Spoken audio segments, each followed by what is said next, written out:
Bem, notícias no finalzinho dessa sexta-feira ou sábado de manhã, né? Depende da hora que você está assistindo. Notícias sobre volta de público, surpreendendo a gente, né? Até de certa forma, mas vamos falar aqui sobre isso. É o que eu sempre falo, nem tudo é perfeitinho, nem tudo é péssimo. A gente precisa conversar sobre isso. Ponto importante, não vamos ter o Maracanã. O Maracanã vai ficar fechado e aonde o Fluminense vai jogar. Além disso, salários e, além dessas três questões já citadas, notícias sobre John Arias. Vamos embora? Roda aí a vinheta do Giro de Notícias, vem comigo. Seja bem-vindo, você guerreiro de todo o Brasil e de todo o mundo. Aqui é o canal Raiz Tricolor. Eu sou Gabriel Amaral, sou jornalista por formação e sou o tricolor de coração. Deixe seu like aqui embaixo, se inscreva aqui no canal vem com a gente aqui pra gente poder ter uma interação maneira, beleza? Vamos pras notícias. Até porque hoje as notícias são extensas. Vou começar pela mais simples, que é o Fluminense informou que pagou nesta sexta-feira, dia 6 de agosto, os salários dos jogadores e de funcionários de julho, ou seja, está em dia, com os salários, fundo de garantia, direito de imagem, etc. O Fluminense não informou, então a gente não sabe como que tá.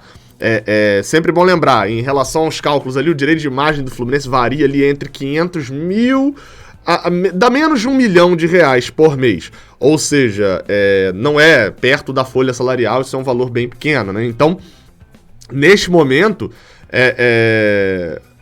o Fluminense hoje está em dia e era o dia de pagar, realmente, né? Porque era o quinto dia útil. Depois de muito tempo, o Fluminense volta a pagar no quinto dia útil um mês de salário. Lembrando, FGTS, direito de imagem, a gente não sabe como está, entendeu? Mas o salário, que é a grande parte, é o que o Fluminense informou que foi pago. Então, assim, vai deixar, tá? Tô falando, se setembro, outubro, continuar pagando no quinto dia útil certinho, a gente pode até parar, não virar mais notícia de que o Fluminense pagou os salários. Não é isso. Pagar os salários não seria mais notícia. Espero que a gente veja isso em breve. Segundo ponto, segunda notícia, é sobre John Arias. Informa o repórter Vitor Lessa, da Rádio Globo, que ele que conversou com o John Arias, né? Ele até fala que postou no Twitter dele, né, de que falou com o Meia e que a negociação de fato esfriou. Não tem tanto otimismo como antes pela chegada do jogador. Arias preferiu não entrar em detalhes para não atrapalhar a negociação e está aguardando um desfecho para se pronunciar. Como já havia sido informado, ou seja, para adiantar aqui até um período, o Vitor Lessa também conversou com o presidente do Patriotas, que é o time que tem o direitos do Arias.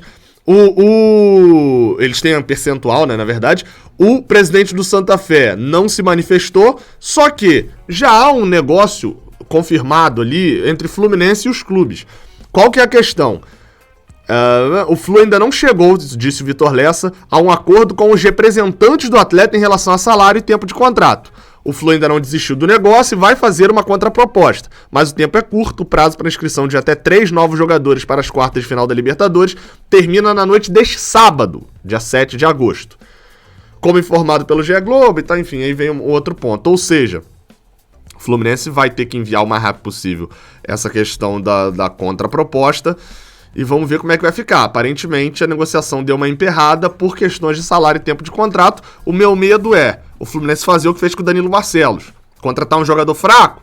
Não isso. O meu medo é o Fluminense, para contratar Danilo Barcelos no desespero de ter um lateral esquerdo melhor do que o Ourinho no banco, e no desespero de não perder o jogador pro Cruzeiro, que jogava a Série B naquele momento, ofereceu um contrato de 2 anos e 3 meses, 2 anos e 4 meses, se não me engano, quase 3 anos de contrato, com um salário relativamente alto para poder não perder o jogador. Meu medo é o Fluminense fazer uma besteira dessa para não perder o John Arias e, ao invés de consertar o elenco desse ano, piorar o elenco, de repente botar o Fluminense num risco para os próximos anos, caso o jogador não dê certo.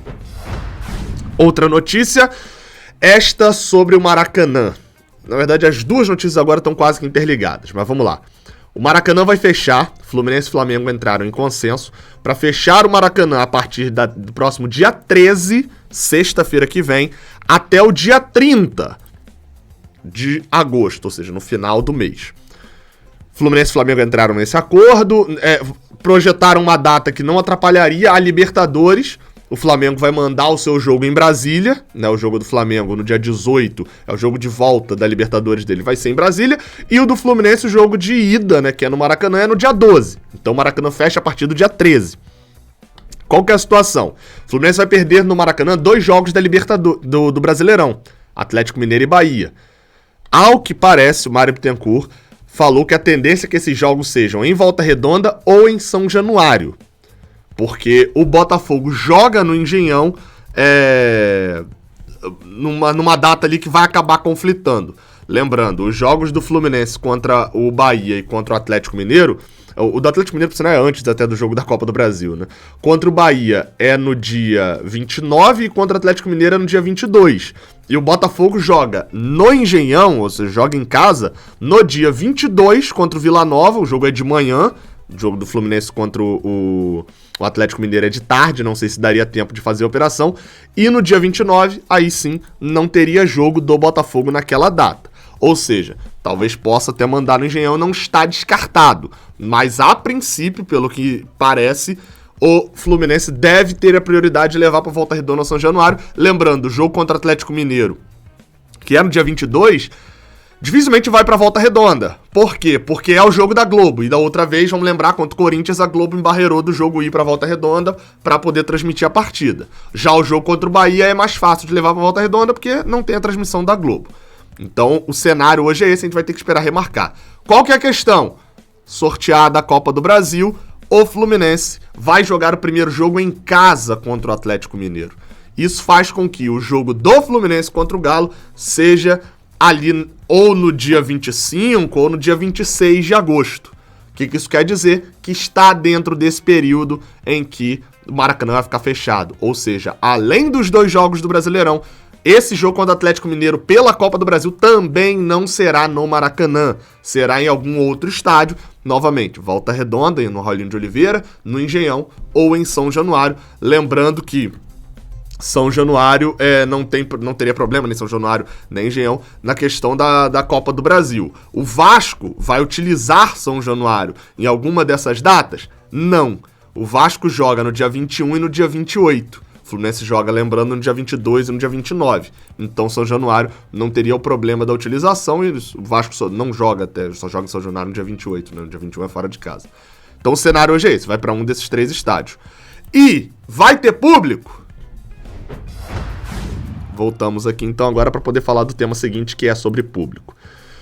Bem, já tinha uma movimentação do Barcelona de Guayaquil para ter público lá no Equador, só que a situação lá é muito pior do que aqui, enfim, e dificilmente deve ter, mas ok, né, a gente nunca sabe. A Conmebol liberou o público, onde for ter, tem e pronto, tá liberado ter público de qualquer jeito, pode ir, dane-se, a gente não vai controlar mais nada. E o Fluminense, eu vou dar a primeira notícia, depois dou a opinião. Mário Bittencourt comentou na live da Flu TV nessa tarde a possibilidade de ter torcida contra o Barcelona, mandando um ofício para a Prefeitura do Rio de Janeiro. Ele faz todo um preâmbulo ali e tal, enfim, mas basicamente a proposta do Fluminense enviada é a seguinte: 4.500 torcedores, no máximo 4.500 torcedores no Maracanã, isso para essa quinta-feira agora, tá? Contra o Barcelona de Guayaquil. Transformar esse jogo num evento teste da Prefeitura do Rio de Janeiro, ter 4.500 no máximo no Maracanã, abrir só um dos setores, somente pessoas completamente imunizadas, ou seja, tomando as 2 doses aí de Sinovac, Coronavac, AstraZeneca, etc. Ou tomando uma dose se for da Janssen. Então, assim, só pessoas que já tomaram as 2 doses ou a dose única. E somente com sócios. Essa seria a ideia. 4.500 pessoas, que são 10% da capacidade do Maracanã. Gabriel, mas o Maracanã cabe 70 mil. Mas se você tirar gratuidade, camarote, etc., de arquibancada só cabe por volta de 45, 50 mil. Então é 4.500 pessoas, 10% da capacidade e teria isso. Vamos lá, essa seria a ideia e foi enviado um ofício para a Prefeitura. Vamos na sequência, tá?